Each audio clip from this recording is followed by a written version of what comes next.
Ad shooting లో ఎన్టీఆర్ గాయపడ్డాడు. ఎన్టీఆర్ ఆరోగ్యంపై రకరకాల వార్తలు రావడంతో హీరో పిఆర్ టీం ప్రకటన రిలీజ్ చేసింది. ప్రెజెంట్ ఆరోగ్యంగానే ఉన్నారని, ఆందోళన చెందాల్సిన అవసరం లేదని తెలిపింది. వార్ 2 రిలీజ్ కంటే ముందే ప్రశాంత్ నీల్ మూవీ మొదలుపెట్టాడు తారక్. ఆల్రెడీ 2 షెడ్యూల్స్ పూర్తి కాగా ఈ మధ్యనే కొత్త షెడ్యూల్ మొదలైంది. క్యారెక్టర్ కోసం 6 ప్యాక్ మెయింటైన్ చేస్తున్నాడు. జిమ్ లో వర్కౌట్స్ వీడియోను కూడా రీసెంట్ గా రిలీజ్ చేశారు. యాడ్ కు సంబంధించిన యాక్షన్ సీన్ తీస్తున్న టైంలో ఎన్టీఆర్ కింద పడిపోవడంతో గాయపడ్డాడు. వెంటనే హాస్పిటల్ కు తరలించగా వైద్యుల సలహా మేరకు పూర్తిగా కోలుకోవడానికి 2 వారాల పాటు విశ్రాంతి తీసుకోవాలని ప్రకటనలో తెలిపారు. ఎన్టీఆర్ ప్రశాంత్ నీల్ మూవీ డ్రాగన్ అనే వర్కింగ్ టైటిల్ తో రూపొందుతోంది. హై వోల్టేజ్ డ్రామాతో తీస్తున్నాడు దర్శకుడు. వార్ 2 రిలీజ్ కు గ్యాప్ రాగానే ఎన్టీఆర్ గాయంతో షూటింగ్ మరోసారి వాయిదా పడింది. తారక్ పూర్తిగా కోలుకున్నాకే డ్రాగన్ షూట్ లో జాయిన్ అవుతాడని తెలిసిందే. దీపికా పదుకొనే పరిస్థితి పుండు మీద కారం చల్లినట్లయింది. కల్కి 2 నుంచి దీపికను బయటకు పంపించేస్తే దర్శకుడు నాగ్ అశ్విన్ ఇన్స్టాలో పెట్టిన వీడియో క్యాప్షన్ చర్చకు దారితీసింది. దీపికతో ఎంతగా విసిగిపోతే ఇలా రాసుకున్నాడంటూ కామెంట్స్ చేస్తున్నారు. ఇంతకీ దీపిక ఏం చేసింది? డైరెక్టర్ పెట్టిన పోస్ట్కి అర్థమేంటి? స్పిరిట్ మూవీ నుంచి సందీప్ వంక దీపికను తప్పించి తృప్తి డిమ్రీని సెలెక్ట్ చేసినప్పుడు ఇంతలా చర్చ జరగలేదు. సందీప్ కు ముక్కు మీద కోపం, హార్ష్ గా ఉంటాడు కాబట్టి చాలా మంది సెలబ్రిటీస్ దీపికకు అండగా నిలిచారు. అయితే కల్కి 2 నుంచి తీసేయడంతో స్పిరిట్ నుంచి సందీప్ దీపికను తప్పించడం గురించి మరోసారి ఆలోచించారు. అయితే ఈసారి దీపికకు సపోర్ట్గా ఫ్యాన్స్ తప్ప సినీ వర్గాల నుంచి స్పందన కరువైంది. వివాదాలకు దూరంగా ఉండే నాగ్ అశ్వినే దీపికతో విసిగిపోయాడంటే దీపిక మామూలుగా టార్చర్ పెట్టలేదంటూ కామెంట్స్ చేశారు నెటిజన్స్. కల్కి 2లో దీపిక నటించడం లేదని చెబుతూ ఇద్దరి మధ్య భాగస్వామ్యం కుదరలేదు, ఇలాంటి సినిమాలకు కమిట్మెంట్ కావాలని వైజయంతి మూవీస్ సోషల్ మీడియాలో నోట్ పెట్టింది. దీంతో ఇద్దరి మధ్య పడలేదన్న సంగతి అర్థమైంది. అయితే నాగ్ అశ్విన్ ఇన్స్టాలో షేర్ చేసిన వీడియో క్యాప్షన్ చూస్తే దీపిక చూపించిన నరకం మామూలుగా లేదంటూ పోస్టులు పెడుతున్నారు నెటిజన్స్. కల్కి మూవీలోని కృష్ణుడి ఎంట్రీ సీన్ను నాగ్ అశ్విన్ షేర్ చేశాడు. కర్మను ఎవరూ తప్పించుకోలేరు, అనుభవించాల్సిందే అని కృష్ణుడి డైలాగ్ దీపిక కోసమే పెట్టాడంటున్నారు. జరిగిన దాన్ని ఎవరూ మార్చలేరు, కానీ తర్వాత ఏం జరగాలో మీరు ఎంచుకోవచ్చు అని రాసుకొచ్చాడు. దీపికను తీసేసి డైరెక్టర్ ఊపిరి పీల్చుకున్నాడంటూ చర్చించుకుంటున్నారు నెటిజన్స్. కల్కి నుంచి దీపిక బయటకు రావడంపై రకరకాల కథనాలు బయటకొచ్చాయి. కల్కి 2 వచ్చేసరికి రెమ్యునరేషన్ డబుల్ చేసి 30 కోట్లు డిమాండ్ చేసిందన్న ప్రచారం జరుగుతుంది. అదీ కాకుండా రోజుకు 5 గంటలే వర్క్ చేస్తానని, తనతో పాటు వచ్చే 30 మంది సిబ్బందికి వసతులు కల్పించాలన్న కండిషన్ మేకర్స్ కి కష్టంగా మారింది. అందం, అభినయం కలిసున్న అరుదైన హీరోయిన్ దీపిక పదుకొనే ఏ సినిమా చేసినా హైలైట్ గా నిలుస్తుంది. టాలెంట్ కి తగ్గట్టు రెమ్యునరేషన్ పెంచేయొచ్చు, తప్పులేదు. హిట్ పడిన వెంటనే క్రేజ్ కు తగ్గట్టు అందరూ తీసుకుంటున్నారు. అయితే ఆమె యాటిట్యూడ్ పెడుతున్న కండిషన్స్ భరించలేకపోతున్నారు. కల్కిలో సుమతి పాత్ర పోషించిన దీపిక వెళ్లిపోవడంతో ఈ బరువైన కీ రోల్ కోసం నాగ్ అశ్విన్ ఎవరిని తీసుకొస్తాడో చూడాలి. మరి డెబ్యూ మూవీతోనే హిట్ కొట్టింది. హీరోస్ కి సమానంగా పేరు తెచ్చుకుంది. చూడ్డానికి బాగుంది, పెర్ఫార్మెన్స్ బాగుంది, హైట్ ఉంది. అలా అన్నీ బాగున్నా లక్ లేదా అనిపిస్తోంది. ఎందుకంటే హిట్ కొట్టి 4 ఏళ్ళు అవుతున్నా ఇంతవరకు బిజీ కాలేకపోతోంది. జాతిరత్నాలతో పరిచయమైన ఫరియా అబ్దుల్లా ఎంట్రీతోనే ఇంప్రెస్ చేసింది. ఒక్క హిట్ పడగానే ఆఫర్స్ వెల్లువెత్తుతాయి. కానీ ఫరియాకు సరైన సినిమా పడలేదు. ఆ ఒక్కటి అడక్కు ఫ్లాప్ అయినా ఫరియాకు మరో ఛాన్స్ ఇచ్చాడు నరేష్. ప్రెజెంట్ ఈ అమ్మడి చేతిలో ఉన్న సినిమా ఇదొక్కటే. ఇన్స్టాలో గ్లామర్ డోస్ పెంచినా ఫరియాను మాత్రం పట్టించుకోవటం లేదు. తనలోనే యాక్టింగ్ స్కిల్ చూపించడానికి ఫరియాకు ఒక్క సినిమా సరిపోలేదు. మరిన్ని ఛాన్స్లు వస్తే తనేంటో నిరూపించుకోవాలనుకుంది. అవి రాకపోవడంతో ఇన్స్టా వేదికగా తనలోని నటిని, గ్లామర్ను వీడియోస్ రూపంలో బయటపెడుతోంది. ఓసారి రొమాంటిక్ మూడ్లో కనిపిస్తుంది, ఒక్కోసారి లుంగీతో చిందులేసి ఆ వెంటనే చీరకట్టుతో సంప్రదాయంగా కనిపిస్తుంది ఫరియా. గ్లామర్ రోల్స్ కి ఏమాత్రం తీసిపోనని చెప్పకనే చెబుతున్నా ఫరియాను పట్టించుకోవటం లేదు.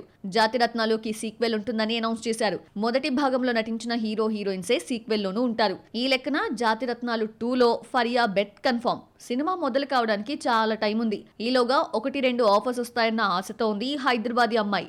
జాతిరత్నాలు హిట్ పడిన 4 ఏళ్లకు మత్తు వదలరా 2తో సక్సెస్ అందుకున్నా ఈ అమ్మడికి కలిసి రాలేదు. ఇందులో డ్రామా నక్కోమామ సాంగ్ ని రాసి పాడింది. ఫరియాలో యాక్టింగ్ ఒకటే కాదు, చాలా కళలున్నాయి. సింగర్, రైటర్, డాన్సింగ్ టాలెంట్ ఉన్నా ఈ తెలుగు అమ్మాయిని పట్టించుకోవడం లేదు. తమిళ స్టార్స్ కంటే మన స్టార్సే చాలా బెటర్. సగం మంది సక్సెస్ లో ఉన్నారు, కానీ తమిళ్లో 90% ఫ్లాపుల్లో ఉన్నారు. అందుకేనేమో తమిళ ఇండస్ట్రీ సక్సెస్ చూసి చాలా కాలం అయిందనిపిస్తోంది. సంక్రాంతికి వచ్చిన అమరన్ తర్వాత అద్దరిపోయే హిట్ పడలేదు. శివకార్తికేయన్ నటించిన బయోపిక్ అమరన్ మంచి వసూలు సాధించింది. ప్రపంచవ్యాప్తంగా థియేట్రికల్ రైట్స్ 66 కోట్ల కమ్ముడైతే 164 కోట్ల షేర్ 335 కోట్ల గ్రాస్ కలెక్ట్ చేసింది. అయితే ఆ తర్వాత వచ్చిన మదరాసితో శివకార్తికేయన్ ఫ్లాప్ చూడాల్సి వచ్చింది. ప్రస్తుతం నటిస్తున్న పరాశక్తి జనవరి 14న రిలీజ్ అవుతుంది. ఆకాశమే నీ హద్దురా వంటి సక్సెస్ఫుల్ మూవీ తీసిన సుధా కొంగర దర్శకత్వంలో పరాశక్తి రూపొందుతుంది. ఇక తంబీలు చాలా కాలంగా వెయిట్ చేసిన కూలీ నిరాశని మిగిల్చిందే. కూలీ తెలుగులో బోటాబోటీగా బ్రేక్ ఈవెన్ కు దగ్గర పడితే తమిళం డిస్ట్రిబ్యూటర్స్ మాత్రం 30 కోట్లు నష్టపోయారు. జైలర్ తర్వాత రజనీ నటించిన లాల్ సలాం వేటయాన్ ఫ్లాప్ కాగా కూలీతో పాన్ ఇండియా హిట్ కొడతాడు. ఫస్ట్ టైం కోలీవుడ్ ను 1000 కోట్ల క్లబ్ లో చేరుస్తాడని తంబీలు పెట్టుకున్న ఆశలు గల్లంతయ్యాయి. రోబో తర్వాత హిట్ లేని రజనీకాంత్ జైలర్ తో 700 కోట్ల గ్రాస్ కలెక్ట్ చేసి సత్తా చాటాడు. ఆ తర్వాత హ్యాట్రిక్ ఫ్లాప్ చూసిన సూపర్ స్టార్ ఆశలన్నీ జైలర్ 2 పైనే. దర్శకుడు నెల్సన్ రజనీని మరోసారి ఫామ్ లోకి తీసుకొస్తాడేమో చూడాలి మరి. విక్రమ్ హిట్ కమల్ హాసన్ కష్టాలు తీర్చాయి. అప్పులన్నీ తీర్చేసి ఆర్థికంగా నిలబడ్డాడు. మరోవైపు ఆఫర్స్ వెల్లువెత్తాయి. అయితే నిర్మాతగా తీసిన థగ్ లైఫ్ కమల్ని దెబ్బ కొట్టేసింది. దీనికి ముందు భారతీయుడు 2తో భయంకరమైన ఫ్లాప్ చూశాడు. మళ్లీ అదృష్టం పరీక్షించుకోవాలంటే కమల్ ఇంకో ఏడాది ఆగాల్సి ఉంది. భారతీయుడు 3 షూటింగ్ పూర్తయినా వస్తుందో రాదో తెలీదు. కేజీఎఫ్ ఫైట్ మాస్టర్స్ అన్బరియు దర్శకత్వంలో కొత్త సినిమా ఈ మధ్యనే మొదలైంది. తమిళ మరో క్రేజీ స్టార్ విజయ్ కూడా వెనకబడిపోయాడు. లియో కమర్షియల్ గా హిట్ అయినా డివైడ్ టాక్ వచ్చింది. ఆ తర్వాత వచ్చిన గోట్ తో డిజాస్టర్ చూశాడు. రాజకీయాల్లోకి ఎంట్రీ ఇచ్చిన విజయ్ లాస్ట్ మూవీగా నటించిన జననాయకన్ సంక్రాంతికి వస్తుంది. సక్సెస్ఫుల్ హీరోగా అసెంబ్లీ ఎన్నికల బరిలోకి దిగుతాడో లేదో చూడాలి. సూర్య హిట్ మూవీ అంటే వెంటనే చెప్పడం కష్టం. ఈ మధ్య కాలంలో సక్సెస్ లేకపోవడంతో హిట్ మూవీని వెతుక్కోవాలి. జై భీమ్ తర్వాత నటించిన సినిమాలన్నీ డిజాస్టర్సే. కంగువా కోలుకోలేని దెబ్బ కొట్టింది. ఎన్నో ఆశలు పెట్టుకున్న రెట్రో హ్యాండ్ ఇచ్చింది. ఇక తంబి హోప్స్ అన్ని కరుప్పపైనే. మరి ఈ సినిమా అయినా సూర్యాని సక్సెస్ఫుల్ హీరోని చేస్తుందో లేదో చూడాలి. ధనుష్ తెలుగులో ఫామ్ లో ఉన్న తమిళంలో హిట్ కావాలి. కుబేరా తెలుగులో మంచి లాభాలు తీసుకొచ్చింది. అయితే తంబిలు మాత్రం రిజెక్ట్ చేశారు. తన డైరెక్షన్ లో తీసిన ఇడ్లీ కడాయితో అక్టోబర్ 1న అదృష్టం పరీక్షించుకుంటున్నాడు. ఈ సినిమా తెలుగులో ఇడ్లీ కొట్టు పేరుతో డబ్ అవుతుంది. తనకు కలిసొచ్చిన నిత్యా మీనన్తో హిట్ కొడతాడేమో చూడాలి మరి.